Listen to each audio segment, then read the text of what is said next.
clouds, Earth's atmosphere gives way to space. This interface is called the ionosphere. Changes in the ionosphere, in reaction to space weather above and Earth's weather below, can disrupt communications and GPS signals and could potentially harm astronauts. So it is important to understand the region fully. Two new NASA missions, the Ionospheric Connection Explorer, or ICON, and the Global Scale Observations of the Lemon Disk, or GOLD, will work together to uncover its secrets.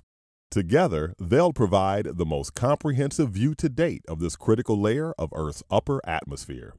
ICON, from 350 miles above the planet, will home in on the effects of terrestrial weather.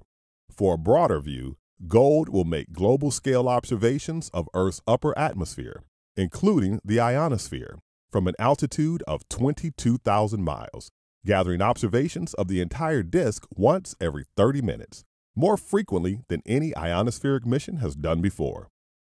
It was long thought that our dynamic sun was solely responsible for change in the ionosphere, but recent studies show that Earth's weather dynamics also play a large part.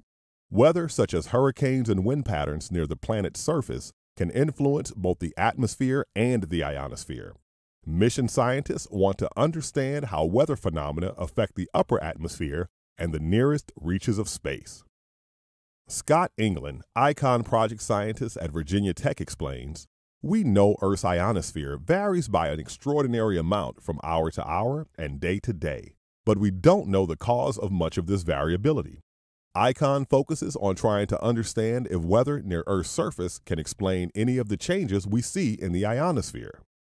ICON, which is planned to launch in 2018, will fly through the upper atmosphere, gathering information of the space it travels through, as well as observing the lower ionosphere from a distance.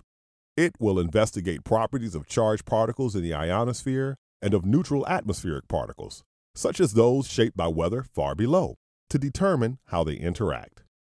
GOLD launched on January 25, 2018 aboard SES-14, a commercial communication satellite, and is the first experiment that can track hour-to-hour changes in the ionosphere. GOLD is flying on a geostationary satellite to image the ionosphere from a distance, similar to how weather satellites provide global-scale images of the Earth's lower atmosphere and surface. England says, "GOLD will provide the context we need to separate what changes as a spacecraft moves from region to region from what is really changing with time." He continues, "Much like how we might study a hurricane through a combination of a weather satellite that can track its progress and an airplane that can capture up-close measurements, we can use ICON and GOLD to provide both the detailed and global-scale views of what is happening in our upper atmosphere and ionosphere. Together, ICON and GOLD will be a powerful combination." For more from the many layers that surround our planet, visit science.nasa.gov.